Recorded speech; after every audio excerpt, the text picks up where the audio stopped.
It's 10:43 p.m. on a Tuesday, and instead of resting, you are manually typing out a thank you email and sending a PayPal link to a lead because you are terrified that if you don't send it now, they will realize that you actually do not have your act together. You are literally using your sleep to bridge the gap in your software. And the wild part is that you don't even call this a problem. You call it being on top of things. If you've done this before, you know exactly what I'm talking about. Let me tell you about a discovery call that really stuck with me. This woman gets on a Zoom call and then she looks extremely successful. Like you can tell that she is not playing around. She's a coach, she's booked, she's talented, she is doing the thing.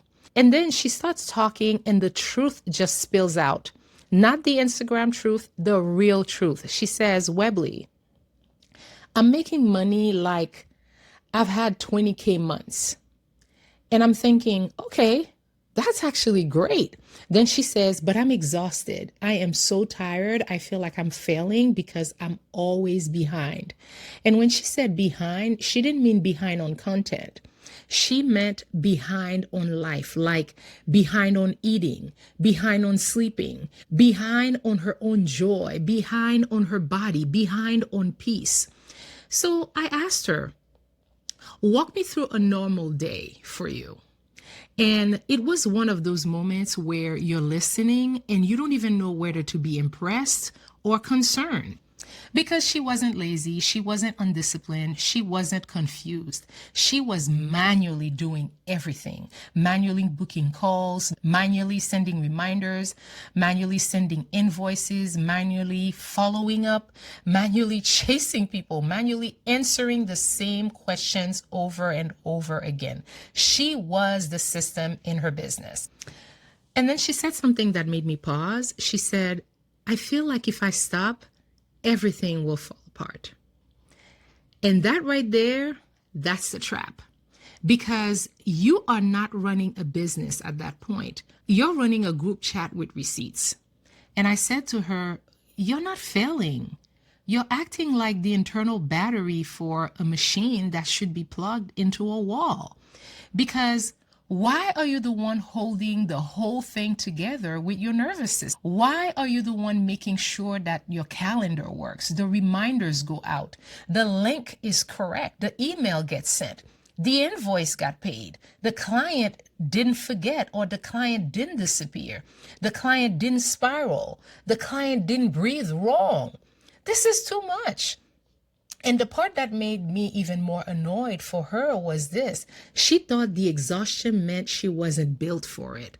But her exhaustion wasn't a character flaw. It was actually a design flaw, a system flaw.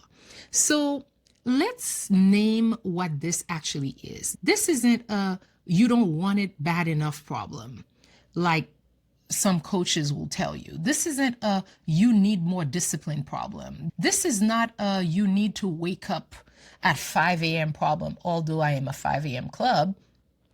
A lot of people are feeling this, and the truth is simple.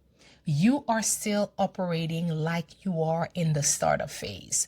You are using the same habits and the same messy setup that you used when you had 0 clients. But now you have momentum. And what used to be scrappy, it's all of a sudden a prison for you. Because when you first start, manual everything, it felt normal. I get it. You don't have money, you don't have clients yet, you're doing everything manually. I get it. When you're first starting, you don't have money for systems. You don't even know what you need yet. So you're like, okay, I will do it myself. Cool. That's normal and I get it. But then your business grows.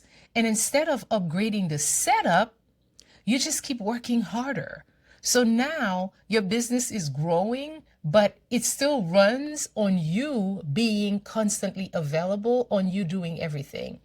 And that's exactly why you feel behind, because your systems are designed like a baby business, but your life is designed like you are living a grown woman life. And if you're a Black woman coach or a Black immigrant woman, there is an extra layer. And I have to keep saying that because it's true, because we were taught that being capable is a compliment. We were raised to be the one who can handle it, the one who gets it done, the one who makes it look super easy. So when your systems, they start failing, you don't say my systems are broken. You say, let me work harder. You say, let me respond to this faster. You say, let me stay up a little later. And then you start thinking that it's normal to be tired all the time. You start thinking that burnout is the price of ambition. No, it's not. Burnout is usually the price of running your business on duct tape. Let's talk about duct tape because that is the perfect word for this. Duct tape is what you use when something is not properly connected, and it works until it doesn't. It's not meant to be the foundation. It's meant to be the temporary fix. But a lot of you are building a whole empire on temporary fixes, and you're wondering why you cannot breathe. It's because you're over-delivering on broken systems. And I'm going to say this clearly, you are not behind. You're overloaded. And it's not because you're weak. It's not because you're not an expert. It's not because you need additional coaching or something like that. It's because your business still needs a spine. Now, let me give you some of the everyday examples because this is where people finally can see themselves. Here's example one. You have a lead who says that they want to work with you. So now you have to find a link. And then when you find the link, you send the link. After you send the link, now you send an email explaining the link. And then you follow up on the link. And then you have to remind them later about the link that you sent. And then you have to answer questions about the link. So you resend the link because for some reason it did not come through. Then they pay, but the payment email now, the payment confirmation, it didn't go out. So now you're manually sending out all your confirmations. You also manually sending onboarding. And now you're manually telling them what's going to happen next. You texting them. That is not business. That is babysitting the process in your business. Here's another example. Someone books a call, but your calendar isn't synced properly. So now you triple checking your schedule like a stressed out flight attendant. You're like, wait, is this right? And you can't even enjoy the booking because you're worried that your system is going to embarrass you. Here's another example. Your client asks you the same questions every week. Where is the link again? What are we doing next? Can you remind me what you need from me? And you answer every time. Not because you love repeating yourself, but because if you do not answer, you feel like you're being rude, you feel like you're not being professional, you feel like this person will not get their money's worth. So now your business comes with a new job title, professional reminder. Here's another example. You are in the middle of making dinner for your family, and then you hear your phone buzz, your notification goes off. It's a client. You know, your notification on Voxer, for instance, it's a client. And you tell yourself, this is going to be quick. You put dinner preparation aside, and somehow quick turns into a 25-minute session. And you don't even notice the pattern until one day you're standing in your kitchen thinking, why do I feel like I don't have a life? Because it's not one big decision. It's little decisions, little, it's fine, little, little, I'll do it tonight. And then suddenly your business isn't supporting your life. Your business is consuming your life. And here's the part that I want you to hear without judgment. Of course, you did not create this because you're irresponsible. You created this because you were trying to be professional. You were trying to be reliable. You were trying to be taken seriously. But reliable without structure, it turns you into the engine.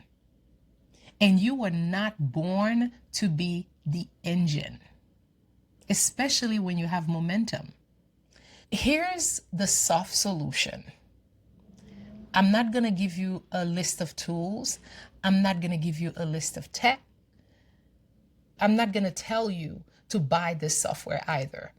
I just want you to see one lens that you can use starting today. Here it is. If you have to do it more than twice, a human should not be doing it. That's it. That's the lens. If you have to do it more than once, send the same link, answer the same question, remind them of the same thing, copy or paste the same instructions, manually confirm the same payment, manually reschedule the same chaos. That's your sign right there. And not that you need to work harder. You don't. It is a sign that your business needs an ecosystem. And let me define ecosystem in regular language. An ecosystem is when the parts of your business, they talk to each other. So when someone pays, the next thing automatically happens. When someone books the confirmation, automatically happens. When someone joins your group coaching program, for instance, the onboarding automatically happens. When you change something once, it updates it everywhere. That's an ecosystem. Duct tape is when everything only works if you personally hold it together. So here's now the second part of the lens. Every time you are acting like the middleman between two things that should already connect, that's where your time is leaking. So instead of asking, how do I find more time? Ask yourself, where am I acting like the bridge in my business? Because bridges, they get walked on. Bridges don't get thanked. Bridges just get used. And a lot of Black women coaches are walking around being the bridge in their own business.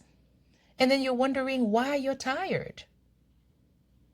So here's what I want you to do after this video. And it's not a big overhaul of anything. It's just a simple scan that I want you to do. I want you to think of the last 7 days.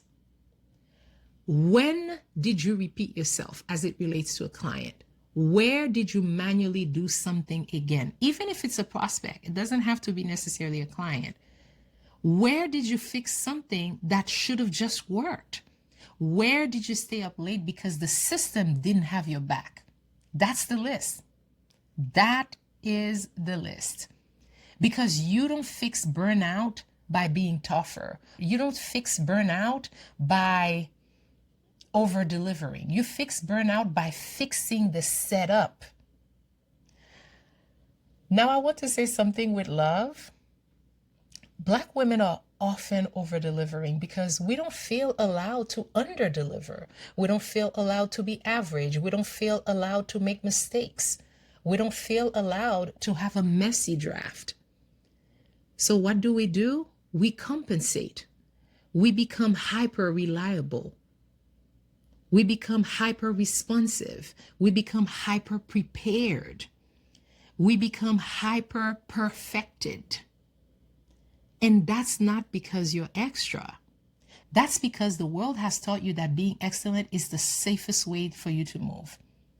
But that's where the business trap happens, because excellence without boundaries, it turns into exhaustion. And exhaustion doesn't just drain your body, it drains your message, it drains your creativity, it drains your patience, it drains your desire. So when I say that you are not behind, I mean you're doing too much manual labor for a business that's supposed to be digital. A digital business should not feel like factory work. It should feel like a system that runs even when you step away, even when you go on vacation, even if it's not perfect yet, even if it's simple, even if it's small. So I want you to start thinking like this. My business should work with me, not against me. And that is not laziness. That is leadership. Here's what I want you to take from this. If you feel like you're the engine of your business, if you feel like if you stop, everything collapses, if you feel like if you take time off, everything collapses, if your evenings keeps getting eaten by quick tasks, that's not a personality problem. That's not you being bad at business. That's a setup problem. And the reason it feels so heavy is because your business is asking you to be the system. So here's the one question I want you to sit with after this video. Where am I acting like the bridge? Where am I the one connecting things that should already be connected? Where am I filling in the gaps with time, with my brain and my sleep? Because once you can name the leaks, you can finally close them. And you don't have to fix everything today. You can just pick one thing that you're tired of doing manually, just one. And then you decide, I'm not doing this more than twice. If it keeps repeating, it gets a process. It gets a boundary. It gets a system. So drop a comment and tell me the truth. What is the one thing that you keep doing manually that you are sick of doing? And if you don't want to explain it, just write, hey, Webley, I'm the bridge. And if this video made you realize that you're the system, go watch my video called Why You Have Time for Everyone Except Yourself. That one will help you spot where your time is leaking and how to stop living on emergency mode.